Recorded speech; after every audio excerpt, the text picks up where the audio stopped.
बच्चों, तो आज हमारी मस्जिदें खाली रह जाती। इन मस्जिदों को पूर्ण कौन करेगा? और सबसे बड़ी बात, अभी ये कमजोरी हमारे इलाके में क्या है, ये बहुत बड़ी कमजोरी है। वो कमजोरी है इमाम की कमजोरी। मस्जिद है इमामे नहीं, मस्जिद है इमामे नहीं। अब भाई बंदूक है अब गोलियां नहीं, फिर क्या फायदा बंदूक रखे? भाई मस्जिद है इमाम नहीं है, और जिस मस्जिद में इमाम है उसकी कदर नहीं, उसकी इज्जत नहीं।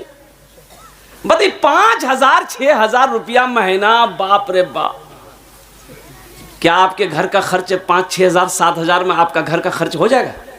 भाई आपका खर्च पूरा हो जाएगा?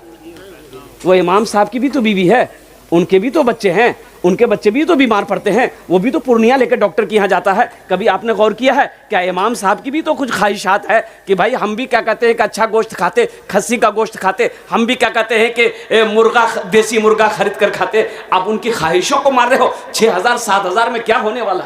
एक बात याद रखना, आज हमारे घर में खुशहाली क्यों नहीं है, बस्ती में रवन्नक क्यों नहीं है? इसकी वजह यही है, इमाम परेशान है, अल्लाह सबको परेशान कर रखा है। इमाम परेशान है। अरे इमाम को खुश रखो, अल्लाह तेरे घर में खुशियां पैदा कर देगा। वो इमाम जिसके पीछे आप 5 वक्त की नमाज पढ़ते हैं, जुमे की नमाज पढ़ते हैं, उस इमाम को आप ऐसे तड़पा रहे हैं 5,000 6,000 7 हज़ार रुपए में। आपने क्या समझ ली? और फिर भी ऊपर से बाप रे बाप, हे ते कहां जला 1 मिनट 20 वाली देखे घड़ी चलो मसला। भाई इमाम आपका नौकर है क्या? वो इमाम का माने सरदार होता है। इमाम खुद मुख्तार है। और कुर्बान जाओ मेरे भाइयों, उसके पीछे नमाज पढ़ते हो और वो इसी इमाम की गीबत करते हो। और जैसे ही मस्जिद से निकलेगा, मैं भी तो 18 साल से इमामत करता हूँ, मस्जिद से निकलेगा नमाज पढ़ के चाय की दुकान में बैठ जाएगा। ये इमाम छे नहीं, बहुत पहुँचलो छी, ये नीचू नहीं देखे छी, बहुत जमीन तह तक देखे छी। बोला बात सही गलत बोला? अच्छा इमाम साहब अगर इधर उधर देखेंगे, रास्ता चलेगा तो आदमी इधर उधर देखिए ना करेगा। भाई अभी नजर है ना, तो आदमी को यहाँ देखे जा देखा फालतू इमाम जी खाली इन जाके। अच्छा देखिएगा, ऐशा की नमाज में अगर इमाम साहब ने अम्मा यतसालून पढ़ दिया, अम्मा यतसालून अनिन नबइल अज़ीमिल लज़ी हुम फी मुख्तलिफून कल्ला सयअलमून सुम्मा कल्ला सयअलमून, अगर पूरी सूरत पढ़ दी, वाह, सलाम के बाद ते कोई काम छोड़ने दिन भर खाई जा मस्जिद में सुते जा, खेता से खटी गलान हमारा इतना बड़ का सूरत पढ़े क्यों? इमाम साहब बोलेगा अच्छा ठीक है गुस्सा मत, कल से छोटा सूरत। अच्छा कल से कुल अल्लाह वहद पढ़ दिया इमाम साहब ने, लो फालतू इमाम जी, कुरान याद नहीं जी, खाली कुल पढ़े जी। छोटी पढ़ो तो मुसीबत, बड़ी पढ़ो तो मुसीबत, नीचे देखो तो मुसीबत, ऊपर देखो तो मुसीबत। ये इमाम जाए तो कहाँ जाए? नियत करते हैं लोग, नियत करता हूं मैं 4 रकात नमाज जोहर की पीछे इस इमाम की। इसका मतलब क्या? पीछे इस इमाम की। इधर बहुत गौर करने के बाद हमने सोचा कि पीछे इस इमाम की, यानी इधर मतलब ये कि इमामों पीछू पड़ी जा, यानी इमाम आप चैन लेने में था।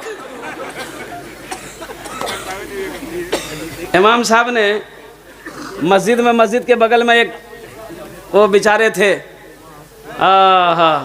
वो भैंस पालते थे। इमाम साहब ने उसको बुलाया, बोला कि अल्लाह का बंदा जिंदगी भर भैंस के चक्कर में जिंदगी उम्र गुजार देगा, मरेगा कि नहीं मरेगा? अल्लाह को क्या जवाब देगा?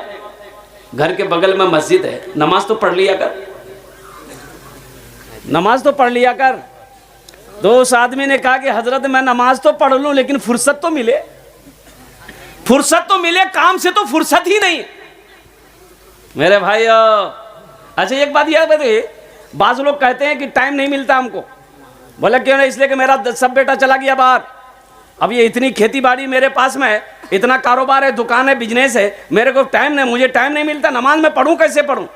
अच्छा बताइए, अगर पेशाब लग जाए तो टाइम मिलेगा? पेशाब कर ली बोलो बाबा बहुत पेशाब लग रहा है। आदमी कहते बेवकूफ पेशाब लगा, जा पेशाब करो। बोले नहीं टाइम नहीं जी भैया, पेशाब के लिए टाइम है, पकाने के लिए टाइम है।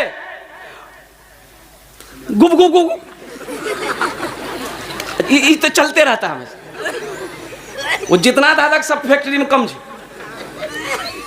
इसके भरने के लिए टाइम है, सोने के लिए टाइम है, काम के लिए टाइम है, हर चीज के लिए टाइम है। अगर टाइम नहीं है तो सिर्फ नमाज के लिए टाइम नहीं। अफसोस है कि नहीं? अल्लाह ने 24 घंटा दिया, 24 घंटे के अंदर में 1 घंटा अल्लाह के लिए नहीं निकाल सकते? भाई निकालोगे इंशाल्लाह? कितने लोग तैयार हैं इंशाल्लाह नमाज पढ़ेंगे? नमाज के बोलो ना काज आछे, काज के बोलो आमार नामाज आछे। नमाज के बोलो ना काज आछे, काज के बोलो आमार नामाज आछे। नमाज को ये ना बोलो को मेरा काम है, काम को बोलो मेरा नमाज है।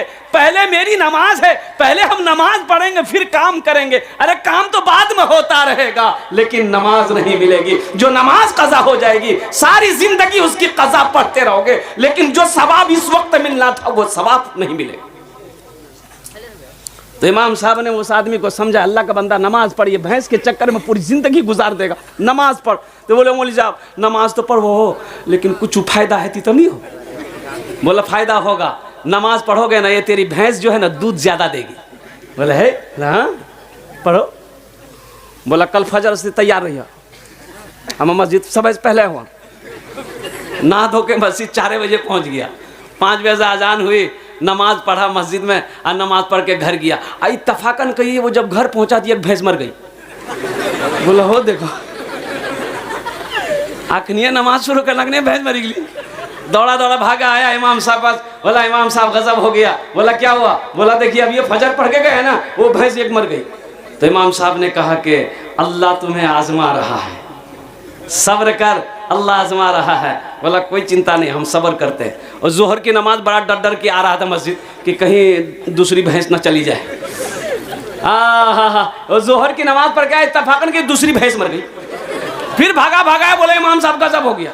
बोला क्या हुआ? बोला दूसरी भैंस भी मर गई, अभी तो 3 नमाज और बाकी है दिन का। इमाम साहब ने कहा कि अल्लाह तुम्हारा इम्तिहान ले रहा है, सब्र से काम लो, इम्तिहान ले रहा है। अब बेचारा घर आया बड़ा अफसोस कर रहा था। देखो भैंसी का बच्चा, भैंस जो मर ले नहीं, वो भैंसी का बच्चा एक बहुत चिल्ला रहा था, पर्रू क्या बोलते हैं, पर्रू। ओ खूब चिल्ला रहा था, खूब चिल्ला रहा था, खूब चिल्ला रहा था। अब ये परेशान होकर बोला तो हो चिल्ला भाई, ये तो 2 वक्त का फर्ज पढ़े 2 चली गई है, और तोरो लिए हमारा फर्ज नहीं पढ़ना, खाली 3 नफल पढ़ो नहीं। नमाज के बोलो ना काज आछे, काज के बोलो आमार नामाज आछे। नमाज के बोलो ना काज आछे, काज के बोलो आमार नामाज आछे।